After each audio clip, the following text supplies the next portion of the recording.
Being yourself is probably one of the hardest things that you can do as a human being because we are surrounded by so many other people that it becomes almost a subconscious thing for us to want to blend in with the crowd and to hide certain parts of our personality or certain quirks about us that we feel like we would be judged for.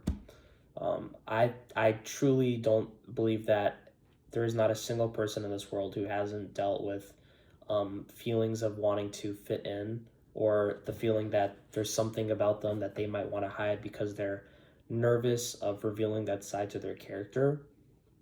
But I think that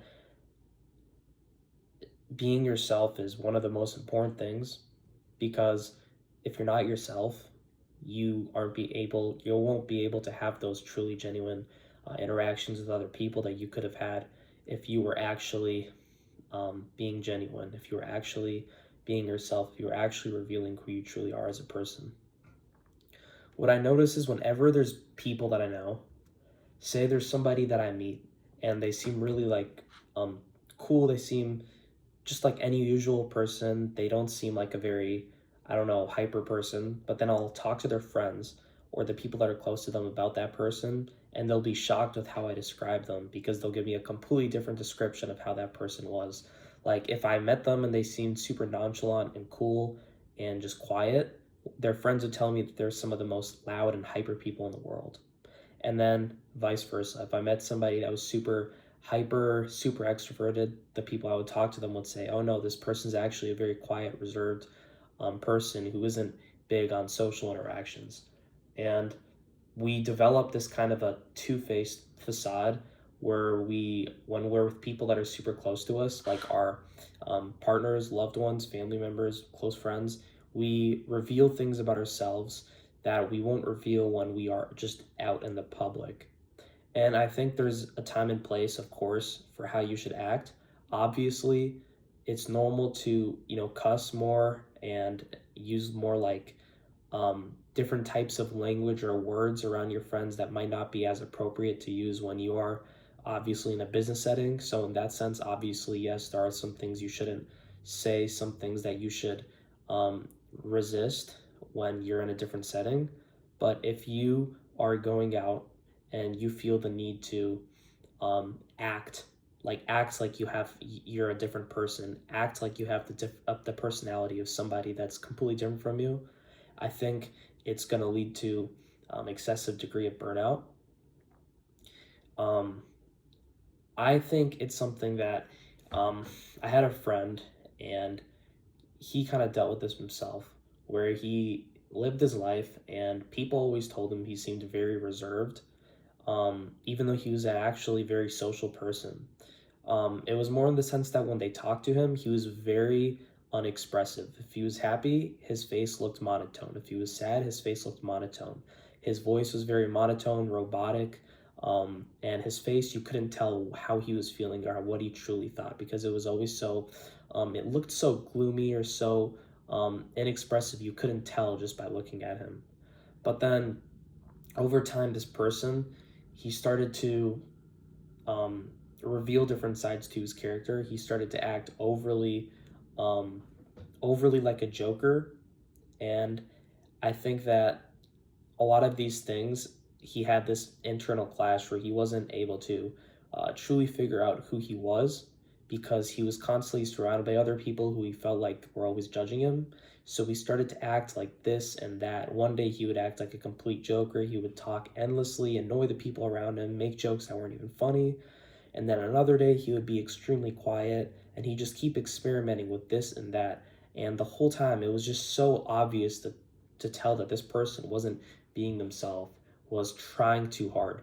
And as humans, I think it's really obvious to us when we're talking to someone and they're trying too hard to act a certain way. Like if I'm talking to somebody and they're acting overly tough, if I go out in public, or if I, especially social media, there's so many of these facades like toughness, or vulnerability, and it's almost like you can kind of see through it. Like, there's some alpha male YouTubers or guys like that, and they'll go on and they'll have this really like loud and overpowering voice, and it'll almost inspire you because of how much they believe in the idea of the alpha male.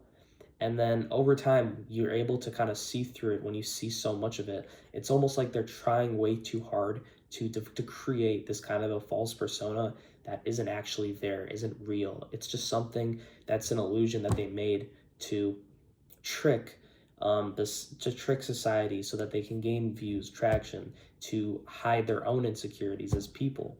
And that's how we are. It's humans. That's why I think humans are so interesting, because there's so many different sides to our characters and we are so good at hiding it. Other animals, if you're a dog, a cat, it's very obvious. A cat, a lot of the time they're a lot more reserved and they're not going to hide it from you. If they don't want any interaction, they'll just back away. They'll hide under a couch. Dogs, they're a lot more social creatures. They'll jump at you. They don't care to hide a lot of things about themselves. They're so natural. And if you think about it, that's why we love dogs so much compared to a lot of other animals, because sure, they're social, but also, unlike humans, they're a lot more genuine. It's not like they like you and they're playing hard to get, or they don't like you and they're acting like they like you and they're talking to you as a friend when they don't like you. Um, so that's why I think that being yourself is so important. And it seems so basic, like I am being myself, but the thing is that a lot of the time, you think you're being yourself when you realize that you don't even actually know who you really are. And that comes from a lot of journaling, a lot of thinking, a lot of meditating, a lot of learning about the world around yourself and about yourself. So it takes a lot of time and effort. So you can't necessarily just be yourself, because a lot of the time you don't even know who you are or what makes you unique as a person, what your true hobbies are. So it doesn't only come from interactions with other people, but it also comes from internal thinking into yourself. And when you are able to do that, you will one day find that you just feel natural. Like when you talk to people, it flows so naturally because you haven't been spending so much time trying to act like somebody you're not. When you're a natural person who acts genuine, you're able to actually read the other person better. You're actually able to listen to them instead of half listening and thinking about yourself while they're talking and the things that you want to hide from them that are supposedly embarrassing. I think the world today has created this idea of excessive positivity and friendliness. So pretty much almost anywhere you go, you will see businesses, happy smiles, people always happy smiles. And I think a lot of it is genuine, but a lot of the time, I think this facade of being always positive and happy makes everybody feel very pressured to act social and excessively social, because we live in a world where we are so pressured to the point that we fear revealing sides to us that might seem antisocial. Like if we are a little more inexpressive, we try to hide that by creating all these excessive smiles to the point that it's really noticeable to the person that we're talking to that there's actually a part of us that we are hiding. It makes them feel a lot more unsettled compared to if you were natural and genuine and you were just showing who you are as a person. So finally, in hindsight, after everything I said, I think being yourself is important. But when I say be yourself, I mean learning about yourself as much as possible in the world around you. And based on what you learn about yourself, your vulnerabilities, your tics, the things that make you you, you can reveal them in a healthy manner to other people.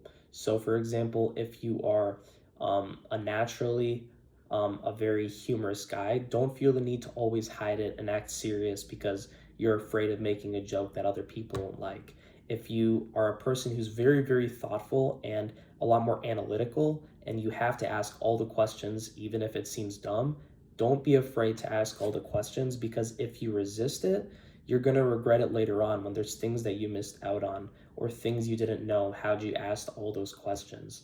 But at the same time, alternatively, when I say be yourself, I don't mean go out and say 100% everything that's on your mind, because if you do that, you're most likely going to make some people feel very insecure or hurt.